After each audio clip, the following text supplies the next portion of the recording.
forms for your fan views that we can share and discuss on the show next week.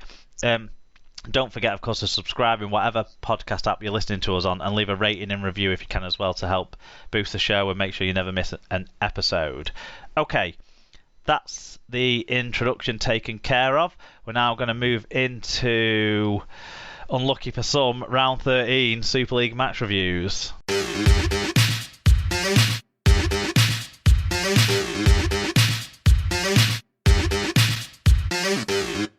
Okay, Sarah, you're going to have to wait patiently to twist the knife, because we're going to start on Thursday when it was Warrington playing St Helens. It was 12-4 to the Saints at half-time, but ended up narrowly with Saints winning 12 points to 10. 10,476 were there. James Child was the referee, the man who will be refereeing the Challenge Cup final at Tottenham. In terms of the team stats, this game had the most tackle bust/missed tackles, so look at that. Whether you're a half empty or half full person, look at that how you will. But most of any game so far this year, 84, which were shared out as 40 tackle busts for Wyre and 44 tackle busts for St Helens. So flip that around and that's your missed tackle stats. Both teams were actually below 90% in tackle success rate.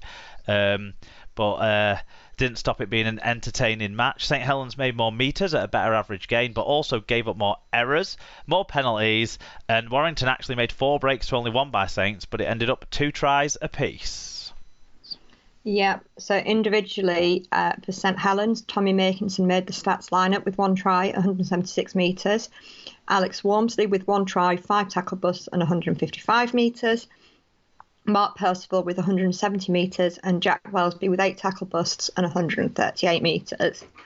For the losing Warrington, Connor Wrench with 1 try assist and 160 metres, Matty Ashton with 123 metres, Gareth Widdop with 1 try, 1 try assist, 5 tackle busts and 122 metres, Ollie Herms with 44 tackles, of which 10 were marker tackles.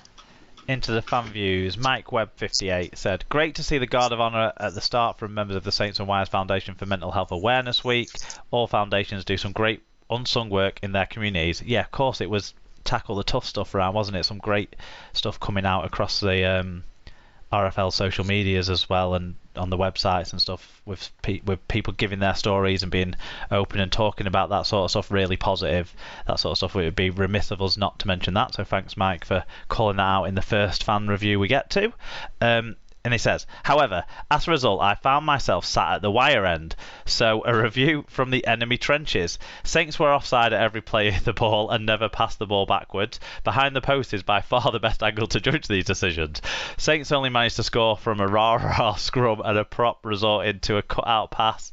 And Tommy Makinson should have been banned for something, anything, because that tackle just wasn't fair. Finally, it really is our year, because we only lost by 2 points to the three-peat champions. It's good that it only took him 80 minutes to learn, how things are. I don't think it would have taken 80 minutes to get into your opposite fans' mindset, but I'm sure Mike saw it differently and thought a 2-point win that you were clinging on for was a glorious victory. Always in our shadow said it was there to be won, but once again not there yet. Fuck up at the scrum allowed Wormsley to stroll 2 yards to score. Try conceded on strike of half-time hurt. Then last-minute Wrench either kicks or gives it earlier. Saints no great shakes. Wellesby overrated. 1 decent contribution. Fatty Hurrell stuck in a mood with clear run to line. Widdop man of the match for me.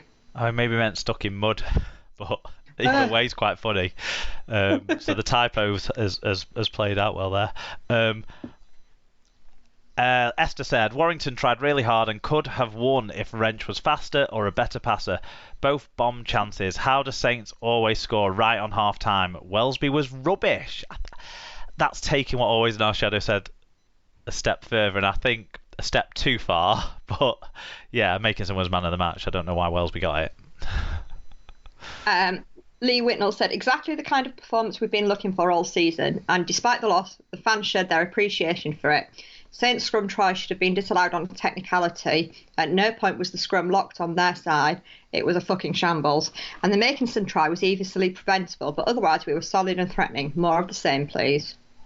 Mark W said, got to credit Wyre there. They're still a long way off the off the level their usual pre-season hype suggests, but they're showing big signs of improvement, similar to Watson last year. Sometimes it takes time for a new coach to settle in. They might finally be getting over their teething issues.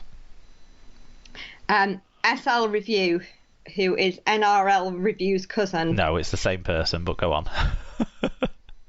Says the Drone Steel were close on the scoreboard, but the Sinners' defence was too good. Coach barrel rolled pal dog food is not having fun. That's your first of them. Enjoy. Carsten said Saints grind that game out, which was not a great surprise, but what did the Wire pack think in that scrum? Great by Alex Walmsley to take the opportunity too. Couple of late ones in from Warrington fans, because they only had since Thursday night to get the fan reviews in, but waited until... until EFC78JU said, more better this time, but did not come out on top in the derby versus St Helens, as they were the way better side on the day. We will end up as relegation contender this season if others near it and in it win and Wire keep losing. Do not want to experience any type of relegation. Just need to get back to winning on a Friday night against Leeds after the Challenge Cup final, which will give us a break. And Richo instead, a great 80-minute performance from the Wire, and I think we were unlucky not to get the 2 points.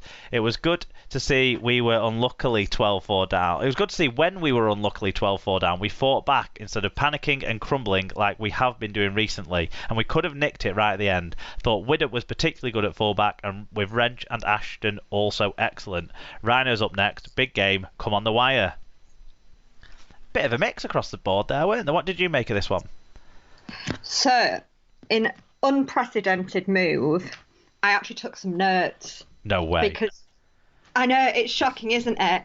But I'm so fed up and guilted into it by Alan saying, well, my notes. So I actually made some. So, I noted about... So things I really picked up was, why do Saints always score on the stroke of half-time? Happened against us, and it's the difference, isn't it, between even and just that push slightly far in it out. I think it's something that the top sides have always done. It's something that Wigan did in the sort of 80s and 90s. It's something that Leeds have done in the last 10, 15 years, and it's something that Saints do as well. It's like because they're just that bit better than other teams, they push just that bit more to the whistle and everything in there. Yeah. But yeah, but I couldn't believe the handling errors.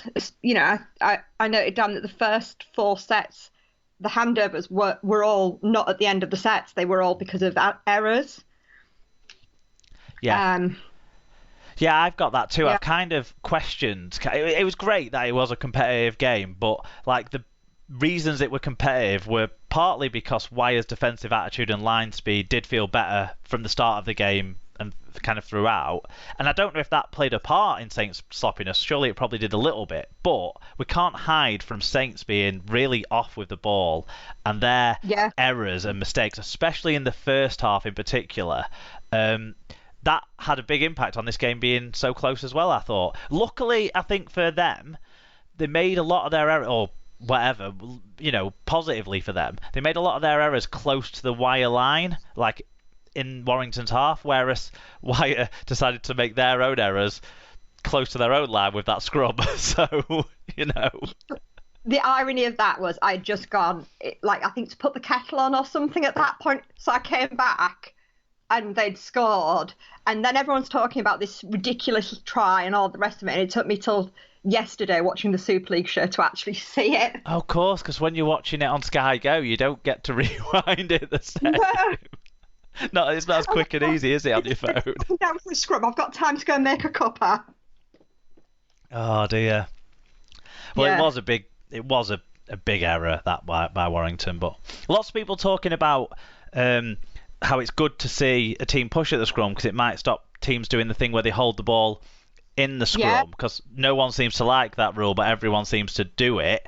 So I kind of think it's a way of balancing that out, isn't it? And really, it's something that should have been done more for longer.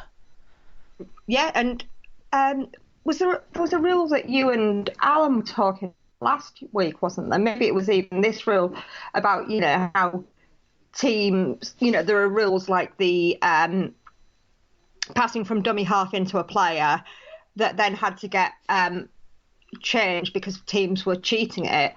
Well, our team's now cheating at the holding the ball in. Well, how do you counter that? Well, you have to do something about it, don't you? Yeah, well, it's not cheating, is it? It's just people don't like it because they think it's cynical. Cheating, but yeah, but it's playing the rules. Yeah, definitely. Yeah, I the other thing that I've noted down from a more positive point of view is how good were both of Warrington's tries. They only scored 2, but they were both fantastic. Yeah, I thought I put good thing up for both of the wire tries.